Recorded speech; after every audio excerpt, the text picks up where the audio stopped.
Okay.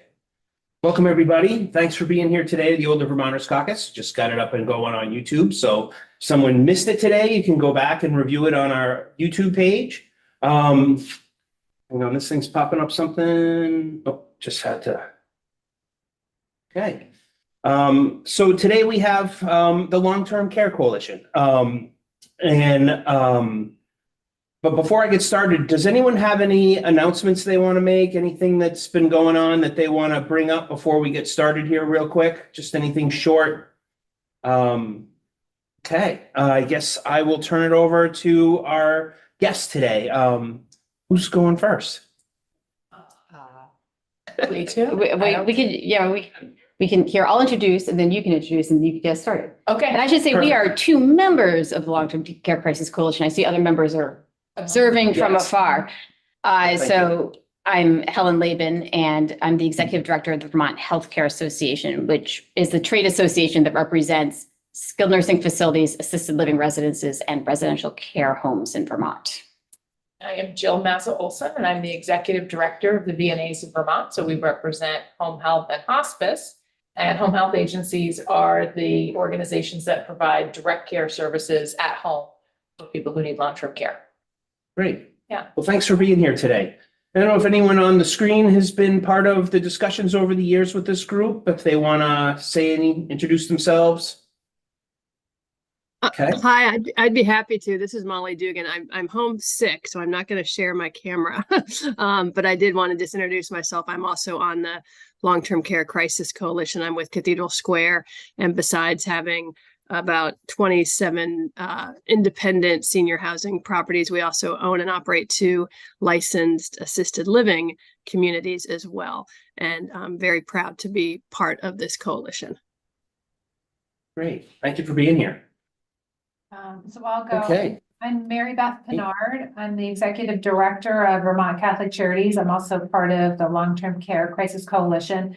And Vermont Catholic Charities, one of the programs that we offer among several is we operate 3 level 3 residential care homes in Vermont. 1 in Burlington, 1 in Derby Line, and 1 in Burlington. Great. Thanks for being here. We have some people just coming in. Mary, would you like to introduce yourself? Okay, yes. Sorry, just putting you on the spot as you're No, getting I'm set. sorry to be so late. No worries. It's pretty crazy in the building Yeah. today, so it's even hard just to walk around. I was trying to Yeah. get from committee out the door, and Yeah, there's a lot of traffic. we heard you're on your way, and then I thought someone got them. Someone stopped them. Hi, I'm Mary Hayden. I am the executive director of the Vermont Association of Area Agencies on Aging. We are also a member of the Long-Term Care Crisis Coalition. Thank you. Great. Charlie Lee Glisserman. I'm the advocacy director at AARP Vermont. We're also a member of the Long-Term Care Crisis Coalition. Excellent. We're also joined by Nate today, who's done an amazing job taking notes for us. I just want to thank him again because it is nice to include those when I put out the email, to have that for people to refer back to if they have any questions or contact information. So thank you for being here. Really appreciate it. Absolutely. Pleasure to have. All right. All right. Okay. Start right out. I guess I can kick us off. So the Long-Term Care Crisis Coalition formed 3 sessions ago. Is that fair? About that, yeah. And I am really honored to be part of it. I think that it's one of those things that's really special about Vermont, that we actually do come together and work together in coalition when we can. Not the state has the different kinds of providers at different levels of care, all working together toward common goals in the way that we do here in Vermont. So I just think it's something that's special and that I feel really good about. We are really focused on reimbursement, of course. I mean, there's just no getting around that. The primary thing our system needs is for all of the organizations to have the funding they need to hire the staff they need. We talk a lot about things like beds when we talk about policy. It's not beds, it's people. What we need is people. We need people at the bedside at home, people at the bedside in all settings. So the Long-Term Care Coalition has sort of 2 primary advocacy goals this year. And so, as you know, Dan, we have the rate study was conducted by DEBA in 2023. And that rate study was aimed at the home and community-based services system. So it wasn't based on at the facility system. Well, part of it included ERC and ACCS. It included home-based choices for care, direct services only, and it included adult day. And essentially, it was a study that showed what kind of rates all of those organizations needed to meet costs to provide the services, and compared that to the rates that we were actually getting. And everybody was substantially underfunded, is what the report shows. So some things got funded last year up to 100% of the rate study. So ACCS, that was true for adult day. Other parts were only partially funded. So that was true for ERC and true for long-term care at home. And so really we're pushing to see full implementation of that rate study, or at least the next third of that. There was sort of an idea that we would do a third last year, a third this year, and a third next year to get those rates up. We keep falling behind because every year the rates are, there should also be an inflationary increase on anything we do. Sure. So we keep falling behind too, and so that's sort of the second piece is we need a process by which these rates, we don't just wait 10 years before we pay attention to them again, which has been the history. Yeah. And I think an important thing, and forgive me, everyone on the coalition, because I'm about to grossly oversimplify healthcare policy. So, but too much to do that. Yeah, well, simplify, not make simple, just simplify. Okay. So for those who aren't part of this, an important thing about this coalition is it includes a lot of different types of providers. So residential, non-residential, licensed, non-licensed, clinical, non-clinical. And weaves them together. We all have different payment mechanisms. One common thing when we talk about long-term care service is, as opposed to, so for example, within my membership, we also have skilled nursing, which is a Medicare funded short-term rehab service. When we look at long-term care, a lot of that is Medicaid funded. Okay. So it's particularly relevant, well, to this group and to the legislative session when we come together as groups with lots of different structures and lots of different rate structures, and also pull out that one piece that we share with sort of relying on the policy of the state to fund us and allow those services to be available. That's right. Yeah, long-term care is a Medicaid program. Mm-hmm. Helen and I were talking earlier today about the rate study, that we do need to think about it, that there has been inflationary pressures on it, big time, Yes. even in that It's short amount already of out of time. date. It's already out of Yeah. date. So, we got to keep that in mind as we really talk about, especially in right now with the Human Services Committee, how we're going to make our recommendations to appropriations. So Right. it's definitely going to be an interesting year, Yeah. as we all know. Yeah. Well, and one of the things that sometimes has happened in the State House, and I think this is part of why it helps that we work together as a coalition, is there's a sense of like, well, maybe we'll help this group but not that group, sort of thinking about getting the providers against each other. When in reality, if you think about the people are actually moving through the system.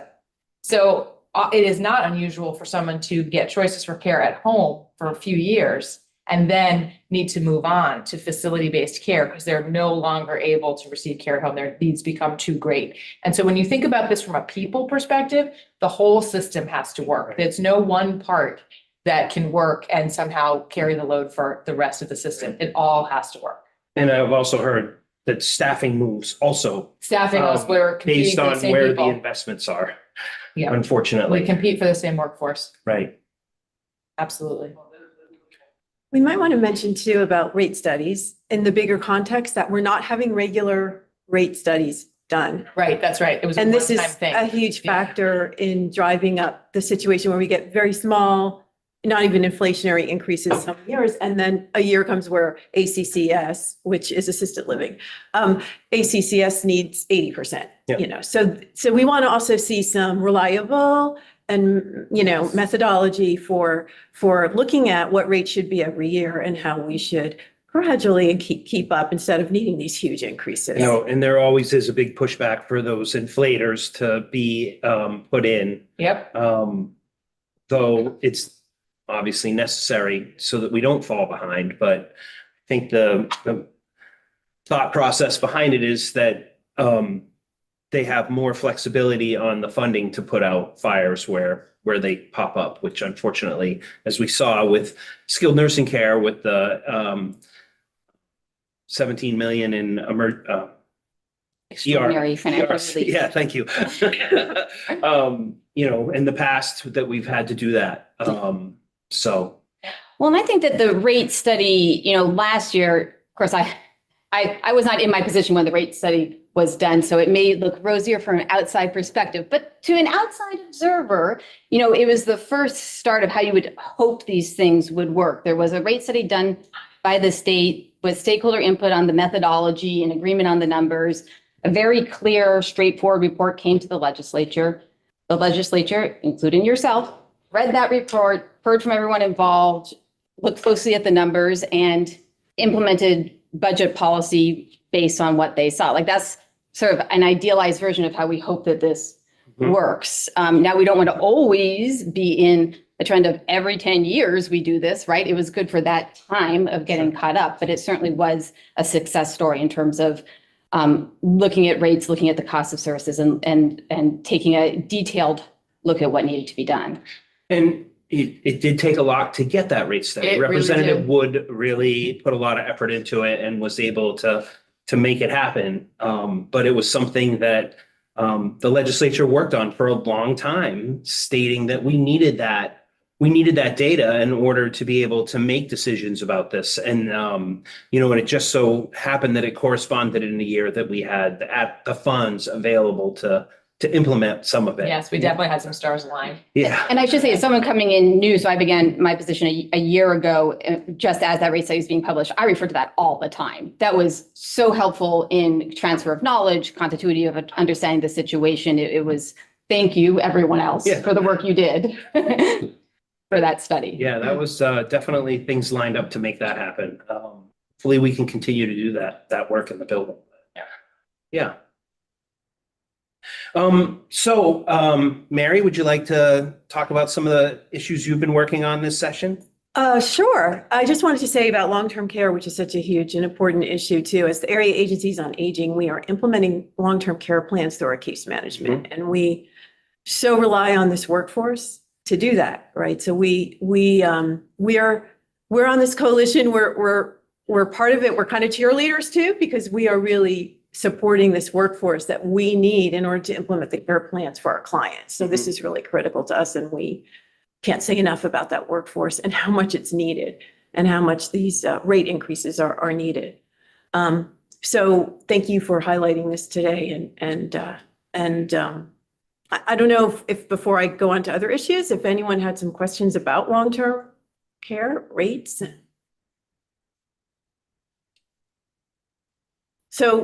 Okay, so what other issues do we have? We are seeking more funding for the Meals on Wheels program this year. So last year, the legislature, with a lot of work from you and Madam Chair Wood and others, we added $1 million to base funding for Meals on Wheels. So we were asking for $3 million, so we are seeking another $2 million this year as well for that program. We are also looking to reinstate funding for the Moderate Needs Group, which is a Choices for Care program, providing, as in the title, a moderate level of supports for people like housekeeping and other services to help people to remain at home. So that's something else that we're seeking. The state cut $2 million from that last year. And so we are asking that the legislature reinstate that as well. Also part of this continuum of care that people need and part of the care plans that we put in place. Another program that we are really concerned about is called the Dementia Respite Grant Program. And that is a state-funded grant available to informal, unpaid caregivers of loved ones who have dementia-related disorders. It has not gone up from its $250,000 level since its inception, almost, I think, 10 or even longer years ago. So we are seeking an increase to that funding as well. And we are very supportive of the housing initiatives in the state. We're very concerned about the number of our clients who remain unhoused or are, enrolled in the hotel and motel voucher program. So that's another of our major initiatives. So nutrition, housing, and increasing supports for caregivers. Yeah. Major priorities. And we had a discussion earlier in committee with the healthcare committee on boarders. So these are individuals that are in our hospitals that have no place to really go. They don't know, they no longer need inpatient care. Correct. But we can't find a place where they can't find Yeah. placement. And so it was good to start that conversation. I really would like to see that continue in how we provide the supports for individuals to not be aging in the hospital without a place to go, because that's really not a good thing. And putting extra cost and stress on our hospital care. We heard this morning about even just being able to transfer patients from critical access hospitals to tertiary hospitals, and the fact that if there's no beds, there's no way to transfer. So definitely it was a good conversation. I think it's probably online on the Human Services Committee I'm sure it is. YouTube page, but yeah, a lot of need there as well to figure out how all these services and supports really do all fit together, and how we can figure out how they can provide and not have people aging in hospitals. So I should also add that, and last week we heard about the initiative, from the healthcare advocate, from Mike Fisher, to increase eligibility for Medicare savings programs. And that's also a very large concern of the AAAs as well. So Medicare is not affordable for a lot of people. And it's also driving more people into the Medicare Advantage market. And then there can be issues with that coverage, when it doesn't pay the way it was intended to pay, and providers don't get paid the way they should be under those plans. So that's another thing that we support. We would like to see Medicare be more affordable for many more people in the state. now, was there some testimony today in healthcare on that? Yeah. Anything you want to report? I was not able to Yeah, attend, no, but- I didn't see all of it myself, but Diva went through the numbers with everyone. They revealed the numbers that they are looking at. And there's maybe about 4 different options. And the numbers range from, I don't know, up to 20 million, from about 2 million up to about 20 million. So they're considering a number of different options in the healthcare committee. Yeah. I know those, Mike Fisher had been working on coming up with those numbers. So I'm glad they're out there, and it will be good to have that as part of our discussion, because there's really a big gap there in that program of people that, basically transition from Medicaid to Medicare, and all of a Fall sudden off a cliff. they fall off that cliff, and that's not helping anybody. So something we're going to have to address, whether it's now or down the road. So. Yeah, Medicare has some affordability problems, and a lot of folks don't realize that. There's unreimbursed expenses for people with Medicare, and not everybody can afford those. Yeah. Trying to get more of those covered, more people get those expenses covered. I don't want to ignore anybody online. If you have any thing you want to add to the conversation, or if you'd like to ask a question, please let us know for sure. Joanne, sorry. I can see. Oh, you're on mute. Okay, just a little question. I don't expect an answer right away. I was part of a situation last week. I work for Senior Solutions, and we have a client. I happen to be the landlord because I did an ADU renovation to my very old farmhouse to accommodate somebody older who needed a place to live and didn't want to live in a motel room. Anyway, she's going to be 86. And last Thursday, she evidently went into the hospital as an outpatient for a throat cancer operation. And on Friday, right before the 3-day holiday, her case manager received word, hospital is discharging her at noon on Friday. That's like less than 24 hours after she went in. Nobody lives with her. She's a fall risk. And the case manager tried very, very hard to get the hospital to say, well, we'll discharge her Monday or Tuesday. And as I suspected, we had a weekend of 911 calls. My driveway was a parade of fire trucks, police cars, and EMS vehicles, all telling me that she was okay. And that seems to be a pervasive problem around the state. And it's a pervasive problem for emergency responders because they are wasting incredible hours and municipal funds answering calls to people who are very vulnerable and frail.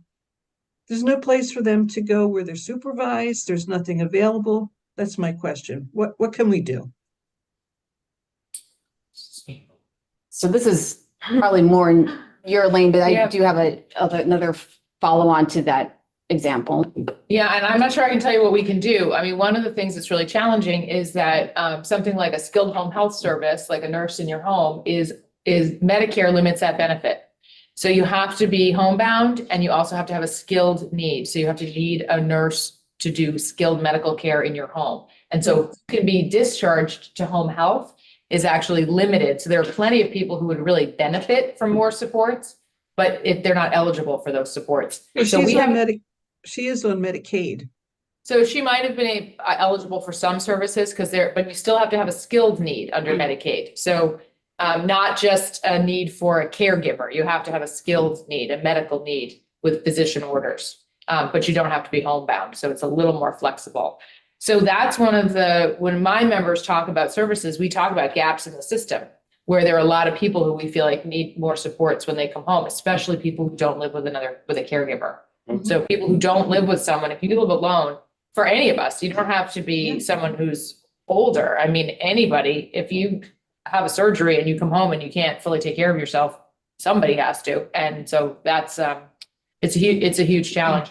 When we think about healthcare reform and more flexibility, it's those gaps that we try to think about is how might we get the federal government to help us pay for gap services that would support people like that. But we have a long way to go on figuring it out. And we have the workforce problem where we are really struggling to hire the people we need for the care we're allowed to provide today. And It's hard to talk about. no, just to add a few Yes. more things that, similarly for skilled nursing facilities, which is where my membership, we have a temporary stay option. Not only does it have to be skilled, but an outpatient visit in a hospital doesn't cut it. You'd have a 3-day inpatient stay. Right. So not even an observational stay. And so there are these restrictions related to clinical diagnoses. I will say, and I'm doing something that you should never ever do as a professional representative of an association, which is get in somebody else's lane. However, I do know just enough to say you should ask somebody that in other states, they have set up systems with EMS, with community paramedicine, maybe it's called, where they have a designated wellness check in on somebody for a very defined time period to deal with situations exactly like this one. I don't know where that stands in Vermont. That is not my territory, but I know it has been looked at in other states and has been talked about in Vermont. So that would be an ask somebody else, not Helen, but other people have good ideas about this statement. Well, and today, this conversation made me remember, we were talking about the fact that telehealth or telemedicine is not allowable. We don't get right. Well, there's two things we're talking I about. just wondered if you could expand on that. Yeah, because so that there's was interesting. Two different things related to telehealth and home health. One is that if we do telehealth visits, and sometimes we do, some visits actually can be done by telehealth, we don't get reimbursed for them. So it's more like we have a reimbursement penalty. I would have to explain our payment model to really explain that, but the short version is it's a payment penalty if we provide a visit that way, and too substantial a penalty for the few reduced costs of the travel and the mileage. So that's definitely a reduced cost, but this is kind of a cliff. But the other piece is that in order for someone to get into home health, you have to have physician orders. We're nurses. Home health is nurses and therapists must have a physician order. Physician must see you face to face in order to provide an order. And under the home health benefit, they got to see you in person, not telehealth. And so any of us who are older or who have an aging parent knows that it is a family project to get someone to the doctor. A family project. People have to take off from work. It is not a small thing.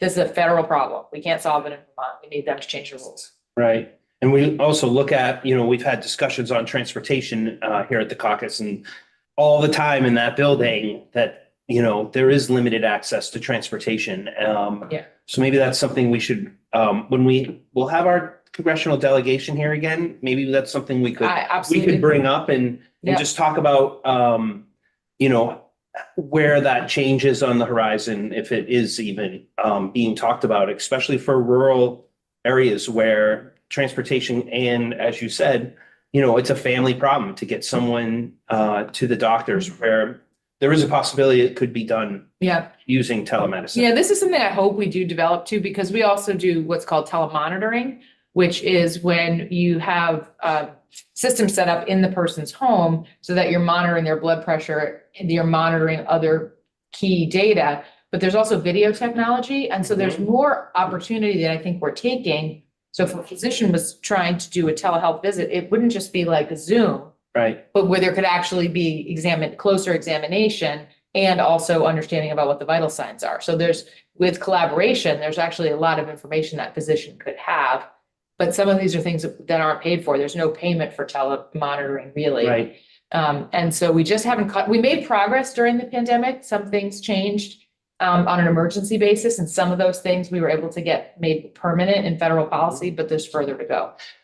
I was flying on a plane probably 10 or 12 years ago and sat next to someone who was working on telemonitoring at UVM. Oh, interesting. It would actually be a really good conversation for this Yeah. group. And they were using the same technology that the Wii game uses, because it looks at where you are spatially in the room. And then with something that would monitor your heart rate, and, you know, it could determine if you were sitting in a chair or on the floor. And it was a really interesting conversation where somebody who lives alone, this system could be put in, and it would just, you know, help them have access to help should they need it, or even around, you know, just making sure that they're okay in their home. So it was an interesting conversation, and I wonder where that is in the world of technology with all the AI stuff we got going on now. I think there's a Be lot of done. room for improvement. We've just got to get the regulations and reimbursement to catch up. And, you know, an interesting thing in my world with skilled nursing facilities is so first I should say I'm a telehealth enthusiast. So I do enjoy talking about telehealth. Those of us who And know you how should to that is an understatement. definitely call Todd Young and invite me to that conversation. But also with nursing facilities, which faces the same federal regulatory and payment issues that Joe was describing, but we have emerging technology where it's actually better to do some monitoring remotely, because you can modify as patients have conditions that affect motor, cognition. You can add the technology that accommodates that and be able to set appropriate baselines and monitoring from that using a technology assist that an outside person simply observing We're just putting on the watch. would be unable to necessarily know or checking in on. So I see this as a really promising area for nursing facilities in particular, because it really can do, not only is it addressing our workforce issue, but it can do more than a human without the AI assist could do. Yeah. And, you know, it might be a way to help alleviate some of the pressures on the agencies that we lack the funding for right now. So. Yeah. Does anyone else have any questions? Mary Alice, I see you. Yes, thank you. Thank you so much. I believe in telehealth too, because I'm an 87-year-old elder, former nursing home social worker, several places. I have used Central Vermont Home Health. I have been in places where there was no payment for this or that, and I don't have Medicaid, but I'm sort of on the cusp on that. I have too much money in the bank to be on Medicaid, but I have the need. I'm alone. I don't have family nearby. And now Medicare is sending me revised bills saying that I might be billed for my having to take the ambulance to the Oh, ER. yeah. Yeah. There are all kinds of other bills, even though I have United Healthcare, which I've been grandfathered into, and they will pay for people in Vermont, but I'm not sure they're going to pay the balance bill, which is higher than what OneCare accepts, because they do not accept OneCare. And I just received a Medicare thing saying that I may be billed for $320, even though I pay $251 a month for my United Healthcare benefit as a payment. And I do it on purpose because I think it will save me money. But I know I've talked with Mike Fisher about this, and he's told me that perhaps I will be eligible for the savings account, the Medicaid savings account, but I just feel like I'm out in left field. I'm not eligible for anything. So maybe you could discuss it. Sure. Well, and in the moments before joining this meeting, I was actually refreshing my memory on the regulations around advertising and disclosure of benefits for different Medicare plans. And so there's both the question of what can be afforded that others can speak to better than I can, because we're primarily Medicaid funded, our providers are. So that's really where I'm paying more attention. But with the different Medicare products, there's a lot of movement, both federally, and I know our Department of Financial Regulations and other stakeholders have been looking closely at what we can do to make sure that people are clear on what they're signing up for, clear on what the benefits are, clear on network adequacy, clear on what they're going to pay, and are not surprised when they start to receive bills, and understand what to do if they have an issue with that bill. So that is an area of active work right now that we're looking at, which solves part of that problem, but others will know more about the Medicare. I actually don't really know more about it. I think Mike Fisher is in fact the best expert on this, particularly on the supplemental plans and what they cover. But I know ambulance services, I mean, just from my experience with my own family, I have seen a lot of ambulance bills and paid them because of the way the coverage works. Yeah. Right. Could I ask another thing as well? The thing is about having enough people, not enough nurses, enough doctors in our state. Our state is now known as a place nobody wants to come here because of our weird healthcare plan, and because it is so hard to figure out OneCare. Figure out OneCare, you mean the ACO? Yes. Is that what you mean? OneCare is the worst thing that has come here. I've talked to doctors at Central Medical Center who do not want to be quoted, but they have said, we used to be a good hospital, but now that we have OneCare, it's terrible. We're now under the big UVM health consortium that runs everything. Yeah, I think you're talking about the health network more than you mean OneCare.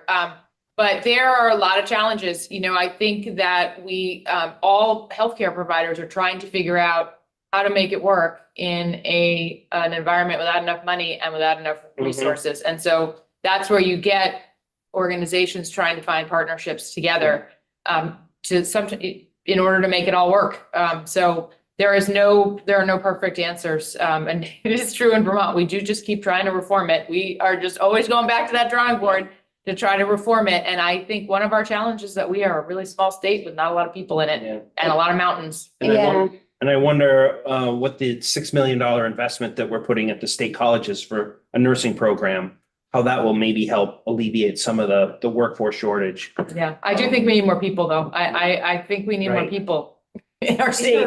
very There's no long, these are long-term. These are Long-term. long-term Yeah. trends. Stay at it. Yeah. As far as advertising though, with Medicare, there's not a lot the state can do to constrain ads. I think to the extent what we'd like to do is do more education about Medicare to, counteract something that may not be entirely true or lure people in inappropriately to say Medicare Advantage. So sort of looking at it from that. Yeah. And there's a lot of frustrations, but the state can't always do a lot about that. Yeah. So. All right. Any other questions or things people want to bring up?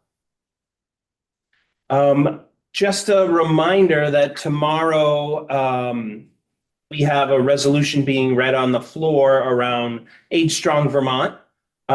So if you want to come to the State House tomorrow, 3 o'clock, we're going to have a ceremonial reading, recognizing the work that many of you have done on the Age Strong plan. And then if anyone wants copies of the resolution, I can probably get a bunch of them. We'll be gathering at Lecteria just to Wonderful. hang out and connect. So feel free to. If anyone come by. wants to help me with what I'm supposed to say, no, figure something out. I'll be sorry. ERC funding and, Yeah, exactly, right? Sure. Good.